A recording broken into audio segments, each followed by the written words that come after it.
गुप्त नवरात्रि की कथा। गुप्त नवरात्रि के बारे में एक प्राचीन कथा प्रचलित है। एक बार जब श्रृंगी ऋषि अपने भक्तों को दर्शन दे रहे थे, तब अचानक भीड़ में से एक स्त्री निकल कर आई और करबद्ध होकर ऋषि श्रृंगी से बोली, मेरे पति बुरी आदतों से हमेशा घिरे रहते हैं, जिस कारण मैं कोई पूजा पाठ नहीं कर पाती, धर्म और भक्ति से जुड़े कार्य भी नहीं कर पाती, और मैं दान धर्म एवं ऋषि मुनियों को उनके हिस्से का अन्न भी नहीं दान कर पाती।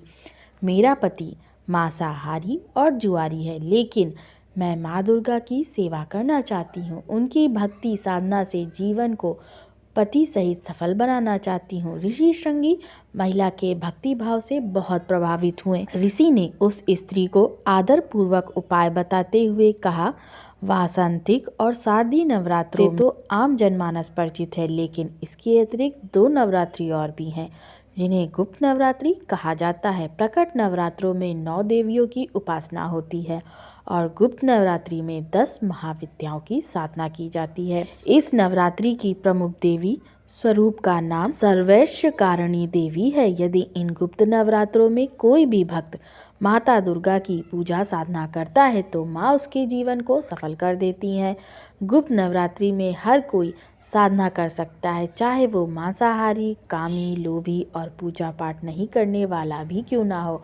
गुप्त नवरात्रों में माता की पूजा जो कोई भी करता है, उसे सिद्धि प्राप्त हो जाती है। फिर उसको उसके जीवन में कुछ और करने की आवश्यकता नहीं होती।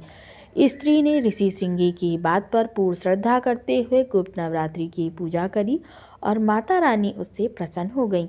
उसके जीवन में परिवर्तन आने लगा, घर में सुख शांति आई, पति अच्छे मार्ग पर आ गया और जीवन माता की कृपा से श्रेष्ठ हो गया। ऐसा माना जाता है कि गुप्त नवरात्रि में साधना करने का प्रत्यक्ष फल मिलता है। ऋषि विश्वामित्र गुप्त नवरात्रि में 10 महाविद्याओं की साधना करके अद्भुत शक्तियां प्राप्त की। उनकी सिद्धियां इतनी प्रबल हो गईं कि उन्होंने एक नए संसार का निर्माण कर दिया।